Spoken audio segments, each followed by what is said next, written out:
unconditional love. What we do at Agape is we teach how to better self-love through conscious living, because we understand until we can love ourselves, we can't love others. And one of the key things that we talk about is that love and like are very different things. Love means to accept someone as they are. Most importantly, to be able to accept you just as you are and know that you have the power within you to create whatever you desire. Whoever you desire to become, you can become. And with that comes the associated experience. So I always like to start our service with meditation. So I invite you to just sit back with your back straight, your hands gently resting on your lap. Close your eyes and bring your awareness to your breath. I want you to consciously breathe into your heart center in the center of your chest and breathe out from your heart center. With every breath, visualizing your heart opening. With every exhale, your heart letting go of any past hurt. So you're constantly breathing into the heart and breathing out from the heart. Breathing into the heart, breathing out from the heart. Now I want to ask you to open yourself up to the possibility of a new you. And ask your heart, who does it desire you to be today? Is it more loving? Is it more kind? Is it more peaceful? It can be anything. Is it more abundant? Does it desire a greater sense of health? What is it that your heart is longing for? I want you to sit and just listen for a few moments, asking yourself the question, who do I desire to be today?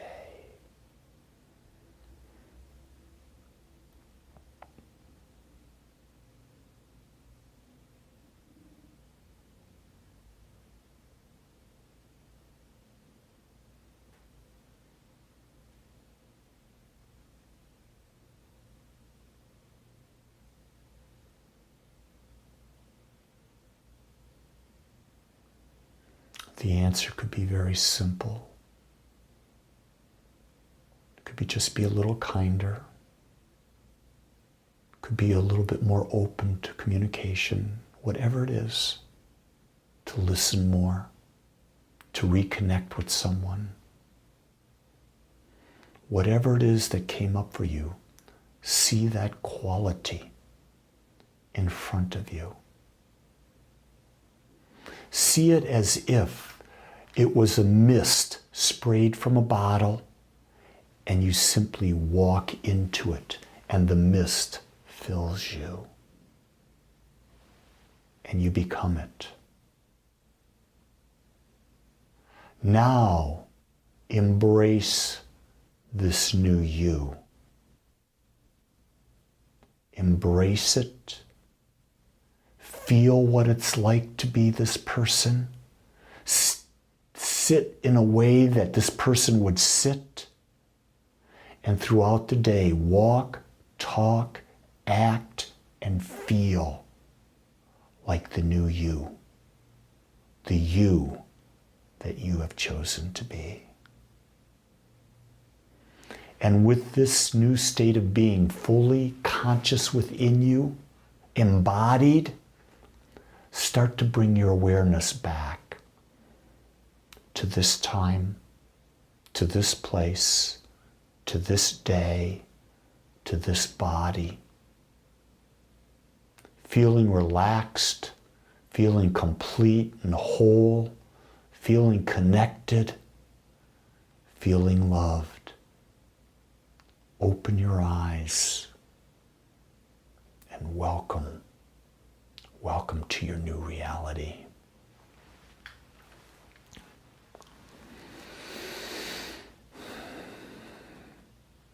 So today, I chose the talk title, Is This All There Is? Have you ever been at a place in your life where you looked at your life and you said, my God, isn't there anything else? Isn't there anything else? And then you go and you do crazy things like you may try, well, I'll take this drug, I'll take this alcohol, I'll do this, I'll do that, just to get yourself to feel differently because you're asking the question, is this all there is? So I want to explore that with you to see if we can come to an idea. What does it mean? Is there an answer to this question? You see, what I've come to understand is that most people like to feel comfortable, and therefore their lives never change.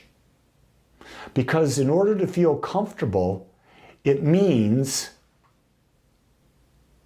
you're doing the same thing over and over and over again, because comfort only happens in the known.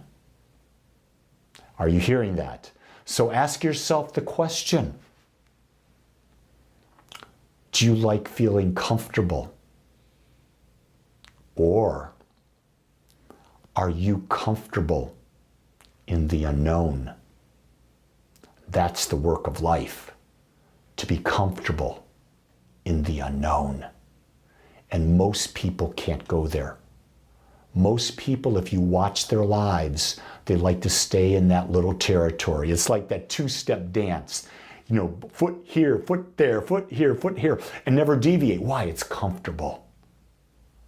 There's no twirls, there's no spins, because it's not known. But here's the key thing. Until you try something new, you can't know it. I want you to think of this analogy. If you knew there were infinite rides in this amusement park called life, would you just ride the same ride over and over for eternity?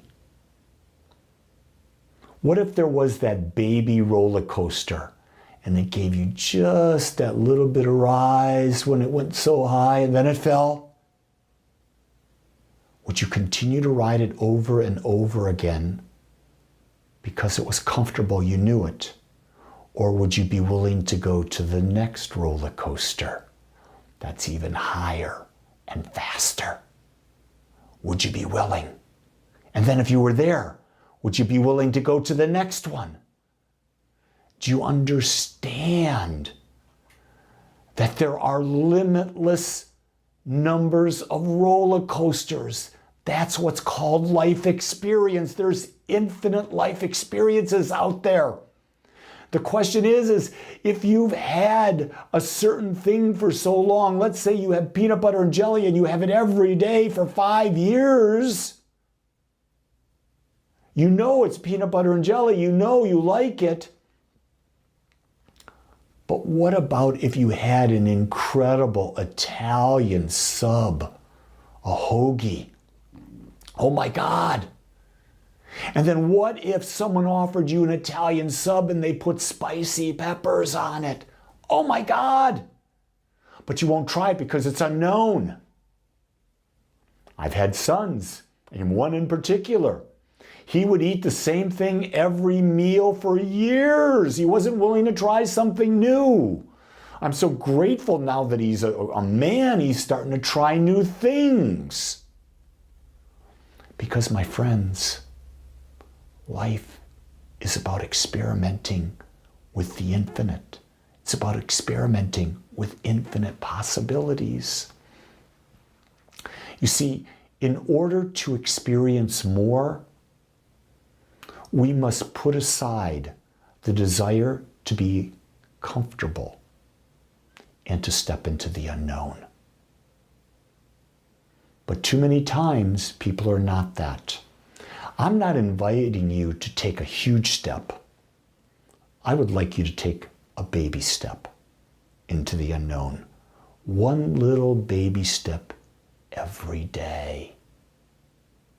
And step into something that you want to do, that your heart longs to experience.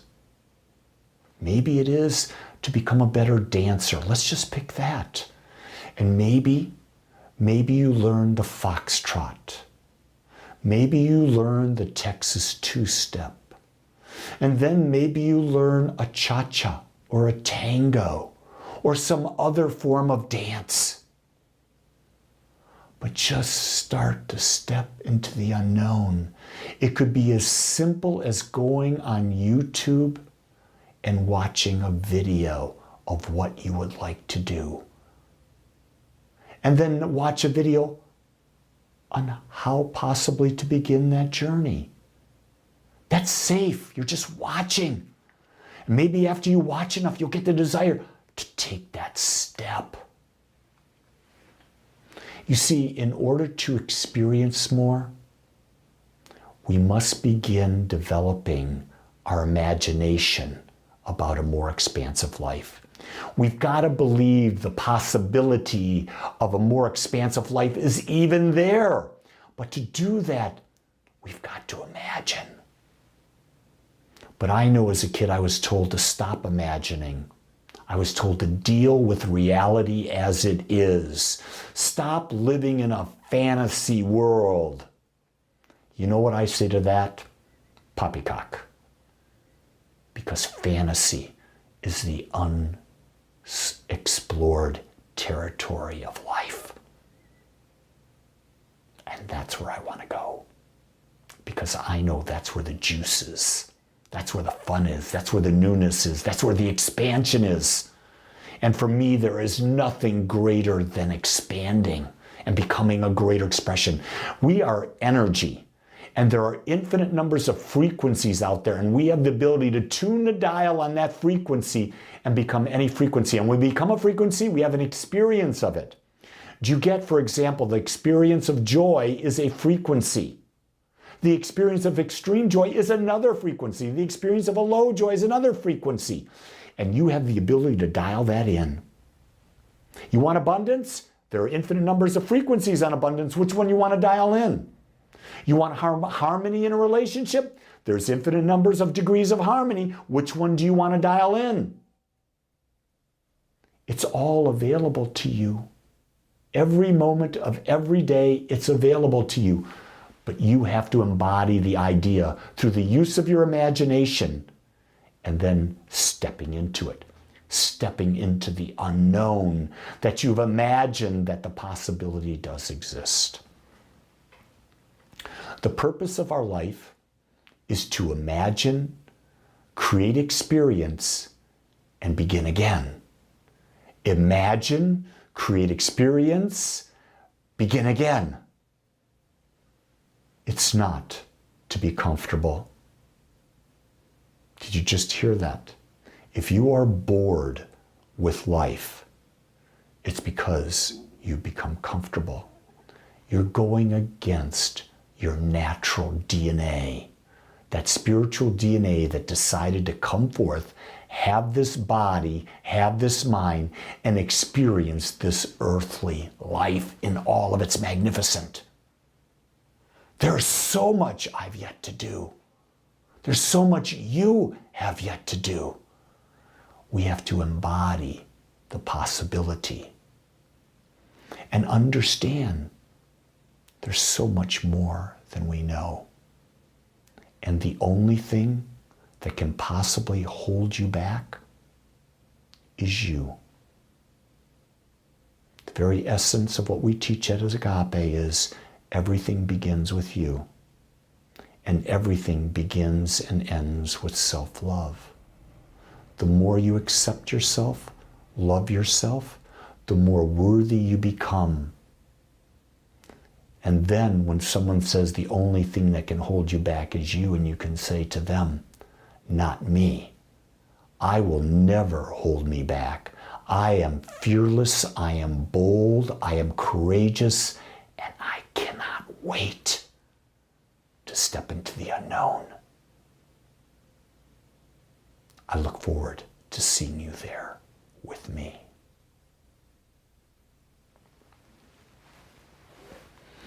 I want to thank you for taking the time out of your day, out of your life, to be with me. And if you found this message inspiring, you got anything out of it, I would love for you to make a donation to the Agape Spiritual Center. The link should be posted in the video. If not, go to agapespiritualcenter.com and make a donation. Support us as we continue to bring this work to the world. I believe there's no time better than now that we need this work of self-empowerment. And I think as we come together, we form an energy, a light, and we can change the planet. So I share that with you with everything that I've got. Also, I want to let you know that on Saturday, November 12th, I'll be doing my values workshop. If you've not determined your top values, what's really important to you, you want to go to Agape Spiritual Center and sign up for that as well. It's the single best thing that I do, and I know I can help you see clearly who you are, where you are, and then help you determine where you want to go. With that, my friends, I'm here to support you. If you need support, reach out and ask. I haven't yet perfected the art of reading your mind. So until then, ask and you can receive. With that, make this your best week ever. Step into the unknown just a little bit and see the beauty that life has to offer you. Make it a great week.